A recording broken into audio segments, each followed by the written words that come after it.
साथियों नमस्कार। साथियों, आप और हम तो होली मना रहे हैं, लेकिन इस समय गल्फ में दिवाली मनाई जा रही है और ईरान दे दनादन अलग अलग देशों पर बम बरसा रहा है, मिसाइल बरसा रहा है। यूएस का या दुनिया का सबसे बड़ा युद्धपोत भी अब मैदान में आ चुका है। इसके बारे में पूरा डिस्कशन करेंगे, डिटेल्ड डिस्कशन करेंगे। लेकिन उससे पहले आपको एक बात बताता हूँ कि हमारे भाई लोग हमारे अफगानिस्तान से, इन्होंने पाकिस्तान के एयरबेस उड़ा दिए। जी हाँ, आपका ध्यान ईरान पर था, इजराइल पर था। भाई लोगों ने कहा कि ठीक है, एक एक विमान पकड़ते हैं, जिसके पास ड्रोन है ड्रोन पकड़े, और प्रेसाइज अटैक करते हुए पाकिस्तान के कई एयरबेसेस पर इन्होंने हमला किया है, ऐसा तालिबान कह रहा है। इसमें नूर खान एयरबेस भी है। जी देखिए, जैसे कि आप जानते हैं कि पाकिस्तान का जो नूर खान एयरबेस है, जिसे चकलाला भी कहा जाता है, ये इनका एक तरीके से सेंट्रल कमांड है जो आसपास के पूरे क्षेत्र में कमांड देता है। इसको निशाना बनाया है अफगानिस्तान ने। साथ ही कुछ एयरबेस बलूचिस्तान में निशाना बनाए गए हैं, कुछ यहाँ और भी बनाए गए हैं। मैं दिखाऊंगा आपको एक एक चीज़। अब सबसे बड़ी बात यह है कि तालिबान ने पाकिस्तान के एयरबेसेस को निशाना बना लिया, प्रेसाइज अटैक कर दिया। तालिबान कह रहा है कि हम पे सबूत भी हैं, सैटेलाइट इमेजेस भी हैं। तो इतना प्रिसीजन तालिबान कहाँ से लेकर के आ गया? तालिबान को किसने बताया कि भाई उस तरफ जाओगे, अगर मिसाइल ऐसे दागते हो तो काम हो जाएगा, ड्रोन अगर ऐसे नहीं ऐसे लेकर के जाओगे तो काम हो जाएगा? ये इतना ज़्यादा गहराई में तो भारत को ही पता था। अब बाकी हमें नहीं पता क्या हुआ क्या नहीं हुआ, बट ये है कि ध्यान हमारा आपका ईरान पर रहेगा, लेकिन बेमौत कहीं ऐसा ना हो कि पाकिस्तान मारा जाए। वो वक्त बताएगा कि पाकिस्तान का क्या होता है। लेकिन हमारे भाई लोग बढ़िया तरीके से दिवाली मना रहे हैं, कोई टेंशन नहीं। जब मन में आता है कोई ना कोई ड्रोन दाग देते हैं और पाकिस्तान को मजा चखा देते हैं। ठीक है, अब इन्होंने भाई पाकिस्तान से परसों ही बोला था कि हम बातचीत करने को तैयार हैं, आ जाओ बातचीत कर लो। पाकिस्तान अकड़ में था कि हमें किसी से बात नहीं करनी। ठीक है भाई, मत करो, अब हम करेंगे अपने हिसाब से जो हमें करना है। तो ये इस समय भाई लोग अलग ही फॉर्म में हैं और भाई लोगों ने नूर खान एयरबेस पर हमला किया है तगड़े तरीके से। इसके अलावा भी कई जगहों पर देखो, उन्होंने सैटेलाइट इमेज भी जारी करी है कि देखो भाई हमने उड़ा दिया है ना, ये ड्रोन लेकर के गए थे। तो अब देखो, नूर खान एयरबेस पर भारत ने भी हमला किया था ऑपरेशन सिंदूर के दौरान। तब से वो मरम्मत की दौर में था, मरम्मत हो भी नहीं पाई थी। उससे पहले भाई लोगों ने उसका काम तमाम कर दिया। ठीक है, और ये क्वेटा का 12th डिवीज़न हेडक्वार्टर था बलूचिस्तान में, उसको भी ठोका है।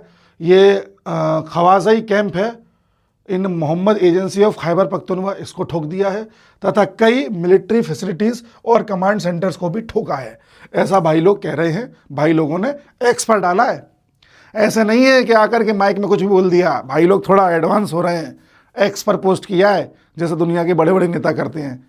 तो ये अलग ही फॉर्म में चल रहे हैं। बहरहाल, पाकिस्तान की जो दुख भरी खबर है वो कभी ना कभी आप तक पहुंची जाएगी। तब तक हम चर्चा करते हैं कि भाई गल्फ में क्या हो रहा है। तो देखिए भाई, गल्फ में एक आईडीएफ ने, यानी कि इजराइल की फोर्सेस ने एक लिस्ट जारी करी है, जिसमें एक क्या कई सारी लिस्ट जारी करी है कि उन्होंने किस किस को अभी तक एलिमिनेट कर दिया है। एक लिस्ट ये भी है, एक लिस्ट इससे ज़्यादा गहरी भी है, मतलब उसमें और डिटेल में बता रखा है कि हमने इनको भी किया हुआ है। लेकिन मैं आपको बताता हूं कि सीनियर ऑफिशियल्स कौन कौन से हैं जो ईरान के निपटाए जा चुके हैं। इसमें आपका एक खमनई है, फिर ईरानियन चीफ ऑफ स्टाफ, ठीक है, अब्दुल रहीम मुसावी, एलिमिनेटेड। ये past Iranian chief of staff पहले था Mohammad Hosseini Bagheri, eliminated. Commander in chief IRGC, ये इस्लामिक रीजनल गार्ड कॉप्स, इनका जो चीफ है उसको भी एलिमिनेट कर दिया गया है, हुसैन सलामी। ठीक है, इसके बाद commander Hamas military wing Mohammed Sinwar, eliminated. Leader Hamas का याया सिनवार, इसको पहले उड़ा दिया था। ठीक है, commander Hezbollah south front Ali Karaki, eliminated. Commander Hezbollah Radwan force Ibrahim Aqil, eliminated. ये बड़े बड़े जो कमांडर्स हैं इनको एलिमिनेट किया जा चुका है। ईरान आसपास के देशों में यूएस के जितने भी बेसिस हैं, चाहे एयरफोर्स का हो, चाहे नेवी का हो, चाहे आर्मी का हो, उनको तो निशाना बना ही रहा है।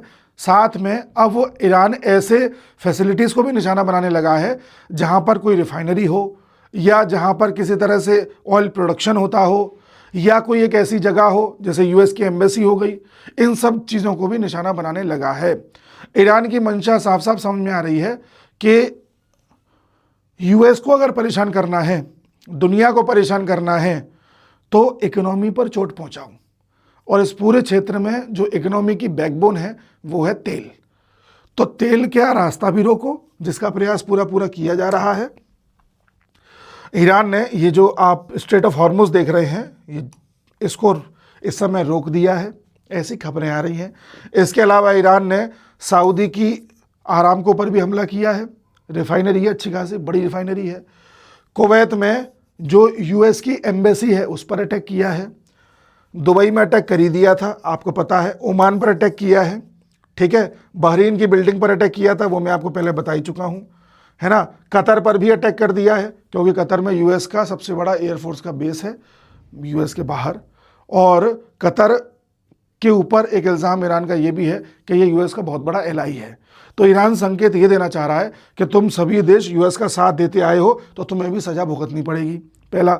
दूसरा, तुम सब पर अगर हमला करूंगा तो यहाँ की ऑयल सप्लाई ठप्प होगी, दुनिया में रेट बढ़ेंगे, तो अपने आप यूएस पर दबाव पड़ेगा।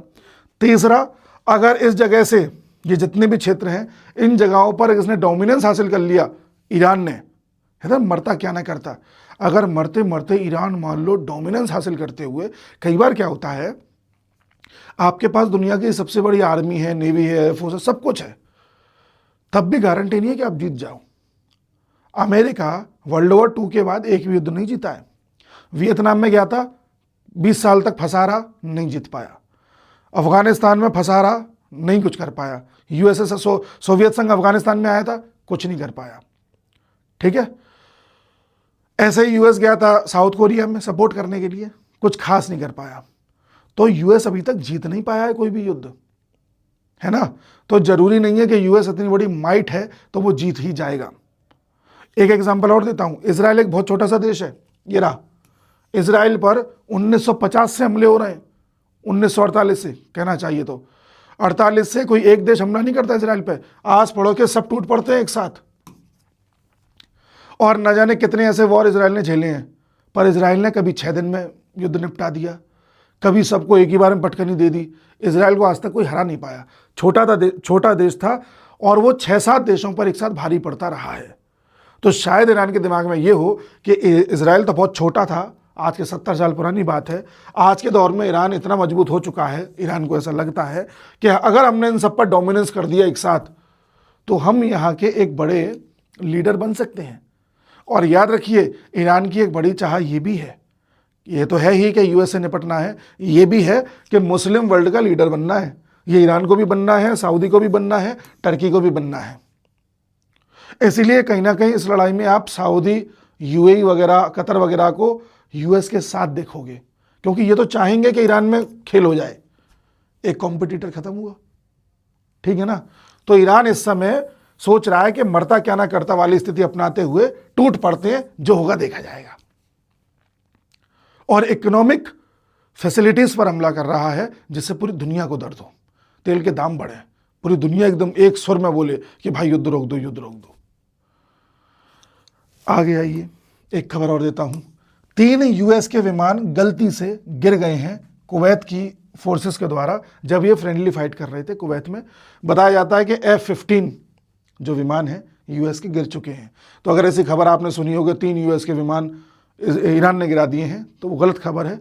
ये फ्रेंडली फाइट में कुवैत की एयरफोर्स से ही गिर गए हैं, ठीक है। इसके बाद ईरान ने सऊदी की आरामको रास तनूरा रिफाइनरी को हिट कर दिया है, जो अच्छी खासी एक बड़ी रिफाइनरी है और इस क्षेत्र में काफ़ी ज़्यादा ऑयल एक्सपोर्ट करती है। तो निशाना बनाया है इसको। अब आप किसी देश की 2-4 रिफाइनरी उड़ा दो, वो देश अपने आप प्रेशर में आ जाएगा, अपने आप यूएस से गुजारिश करेगा कि भाई ईरान को रोको, ईरान को रोको, ठीक है ना। आगे देखिए, इजराइल ने तेहरान पर फिर से अटैक कर दिया है, जो मैंने आपको बता दिया है। इसके अलावा मैं आपको बताता हूं कि कतर एनर्जी ने लिक्विफाइड नेचुरल गैस के प्रोडक्शन को अभी रोक दिया है अटैक के बाद। तो देखो प्रभाव दिखा आपको। इसके बाद कुछ ड्रोन्स आपको साइप्रस में इंटरसेप्ट होते हुए दिखाई देंगे। इस पर मैं अगले किसी वीडियो में चर्चा करूंगा, साइप्रस का क्या चक्कर है, ठीक है। और मैं आपको एक चीज़ और दिखाता हूँ। देखो, सऊदी ने रास तनूरा रिफाइनरी में कुछ ऑपरेशंस रोक दिए हैं जिस पर अटैक हुआ था, इसने भी रोक दिए हैं, ठीक है। हाँ, ये बड़ी खबर है। Mass evacuation of cities across middle east may be necessary if nuclear power stations attacked, UN nuclear chief says. आज एक खबर दोपहर में ये भी आई थी कि हो सकता है कि ईरान की न्यूक्लियर फैसिलिटीज पर यूएस अटैक कर दे। अगर ऐसा होगा तो रेडिएशन निकलेगा, आस पड़ोस के देशों को भी दिक्कत होगी, ईरान में भी बड़े स्तर पर लोग मारे जा सकते हैं, कुछ भी हो सकता है। तो इस बात की चिंता ईरान ने भी जताई थी और यूएस भी कहीं ना कहीं संकेत दे रहा है कि वो इस समय बहुत भयंकर मूड में है, ठीक है। जो इंटरनेशनल एटॉमिक एनर्जी एजेंसी जो है उसने भी कहा है कि हम इस चीज़ पर नज़र बनाए हुए हैं कि कहीं से रेडिएशन लीक तो नहीं हो रहा, क्योंकि अगर हुआ तो बहुत चिंता की बात है। अब यूएन के न्यूक्लियर चीफ ने भी कहा है कि अगर हमें कहीं भी ऐसा लगा कि ईरान की न्यूक्लियर साइट्स पर हमला हो सकता है तो मिडिल ईस्ट के कई देशों की जो पॉपुलेशन है उसको डाइवर्ट करना पड़ेगा। ये बहुत बड़ा संकट हो जाएगा। एक खबर ये भी आ रही होगी आपके पास कि ईरान ने यूएस के एयरक्राफ्ट कैरियर पर हमला कर दिया है। नहीं, ऐसा कुछ नहीं है। हमला करने का प्रयास किया होगा, उसने इंटरसेप्ट करके रोक दिया होगा, क्योंकि यूएस के एयरक्राफ्ट कैरियर पर अगर हमला हुआ, यूएस कह चुका है, तो ईरान का वो हाल करेंगे जो कभी किसी ने कल्पना नहीं करी होगी, ऐसा यूएस कह रहा है, ठीक है। इसके बाद ईरान में 555 लोग मर गए, ये खबर आ रही है, ठीक है जी। हिजबुल्लाह पर आते हैं। हाँ, यूएस डोनाल्ड ट्रंप का कहना यह है कि हमने ईरान के 9 नवल शिप्स डुबो दिए हैं और धीरे धीरे हम ईरान की नेवी को ख़त्म कर रहे हैं और पूरी नेवी को ख़त्म करके ही मानेंगे। ट्रंप ने यह भी कहा है कि नेवी के हेडक्वार्टर को हमने उड़ा दिया है। अब ट्रंप कुछ भी बोलते हैं, अभी तक ऐसा ऑफिशियल बयान नहीं आया है, ठीक है जी। अभी अभी खबर आई है शाम के टाइम कि जो यूएस का जेराल्ड आर फोर्ड, जो दुनिया का सबसे बड़ा एयरक्राफ्ट कैरियर है, वो अब मैदान में आ चुका है। यानी कि जो ऑपरेशन चल रहा है यूएस और इजराइल का, जिसे ऑपरेशन एपिक फ्यूरी बोलते हैं, जो ईरान पर अटैक हो रहा है उसका ऑपरेशन का ही नाम है। इस ऑपरेशन में अब दुनिया का सबसे बड़ा युद्धपोत भी आ चुका है। यानी कि ऐसा बड़ा सा पानी का जहाज जो अपने आप में एक एयरबेस है, और इस पर पता है कितने विमान एक साथ रखे जा सकते हैं। देखिए, इसमें एक आंकड़ा था, मेरे को याद नहीं आ रहा है, मैं आपको भी बताता हूँ। शायद 75, देखो इसका नाम CVN 78 भी है, ठीक है। मुझे इसका आंकड़ा याद नहीं आ रहा, शायद 75 विमान एक साथ रखे जा सकते हैं, ठीक है। तो ये मैदान में आ गया। सोचिए यूएस किस लेवल का अब ऑपरेशन करने जा रहा है। मैं फिर कह रहा हूं, यूएस लंबी फाइट लड़ने की स्थिति में नहीं है। दूसरा, यूएस को कोई ना कोई इसमें परिणाम निकालना ही पड़ेगा। ईरान को बीच में नहीं छोड़ सकता, अब पिछले साल भी छोड़ के देख लिया है। तीसरा क्या होगा कि इस तरह से ऑपरेशन करना है कि विश्व में ऑयल के प्राइसेस ना बढ़े, क्योंकि ईरान इसी चीज़ में लगा हुआ है, स्ट्रेट ऑफ हॉर्मुज को रोक करके। तो यूएस को इसका भी ध्यान रखना है। तो जो करना है बहुत फास्ट करना है यूएस को, ऐसा उसको लगता है, ठीक है। अब एक चीज़ पर गौर करिए। कुछ समय पहले मैंने एक वीडियो बनाया था, उसमें मैंने कहा था कि यूके ने कहा है कि अगर यूएस ईरान पर हमला करेगा तो हम अपने किसी भी बेस, किसी भी हथियार का प्रयोग नहीं होने देंगे। यूके ने कहा था यूएस से कि ईरान की लड़ाई में हम तुम्हारे साथ नहीं हैं। और अब यूके क्या कह रहा है कि ईरान के खिलाफ युद्ध के लिए यूएस का साथ देने के लिए हम तैयार हैं। यूके कह रहा है, फ्रांस कह रहा है, जर्मनी कह रहा है। होगा एक। और ये मैंने उस वीडियो में भी आपको बताया था कि यूके भी कह रहा है, बाद में देखना कहीं ना कहीं ये भी यूएस के साथ है। ये सब एक है। अच्छा, यूएस को अगर ये लगा कि ईरान ज़्यादा भारी पड़ रहा है, इसको निपटाने के लिए हमें बहुत दम लगानी पड़ रही है, तो दम कभी भी अकेला यूएस नहीं लगाएगा। यूएस दिखेगा दम लगाता हुआ, जैसे सबसे बड़ा एयरक्राफ्ट कैरियर ले आया है। यूएस कम से कम 10-12 देशों को एक साथ लेकर के ईरान पर टूट पड़ेगा। गल्फ वॉर याद कीजिए, 34 देश टूट पड़े थे, 34। ठीक है, तो यूएस कभी भी अपनी पूरी एनर्जी एक देश पर नहीं लगाएगा। अगर ऐसा कर दिया तो यूएस कमजोर हो जाएगा। भाई एक लिमिट होती है ना हर देश की। वो कहेगा सभी साथियों से आओ टूट के पड़ते हैं। इस तरह से ईरान का एक फाइनल इलाज अगर यूएस करेगा तो करेगा। उसके बाद जब तख्तापलट हो जाएगा, तख्तापलट मान लीजिए 6 महीने बाद हो, 1 साल बाद हो, जब भी हो, जो भी एक नया शासक यूएस चुने, उसके बाद बड़े स्तर पर कन्वर्जेंस होंगे, मिशनरीज आएंगी, क्रिश्चियन बनाया जाएगा और इसमें यूके, फ्रांस और ये जर्मनी की बड़ी बड़ी मिशनरीज आकर के ही ये काम करेंगी। यूके की सबसे ज़्यादा होंगी, इसलिए यूके ज़्यादा इंटरेस्टेड है। समझ रहे?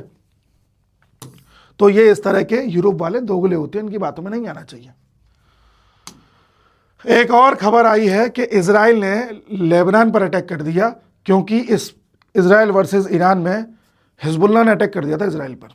हिजबुल्लाह ने कहा कि आपने हमारे चीफ को उड़ा दिया, जो हमारे खमनी शियाओं के चीफ थे उसको उड़ा दिया, हम इजराइल को नहीं छोड़ेंगे। तो हिजबुल्लाह ने अटैक कर दिया। हिजबुल्लाह क्या है? प्रॉक्सी ग्रुप है। किसका है? ईरान का है।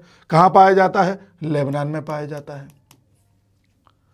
ठीक है, इजराइल इसी चीज़ का इंतज़ार कर रहा था कि और कौन कौन आ रहा है, आ जाओ। अब लेबनान से अटैक हुआ इजराइल पर, इजराइल ने वापस अटैक कर दिया।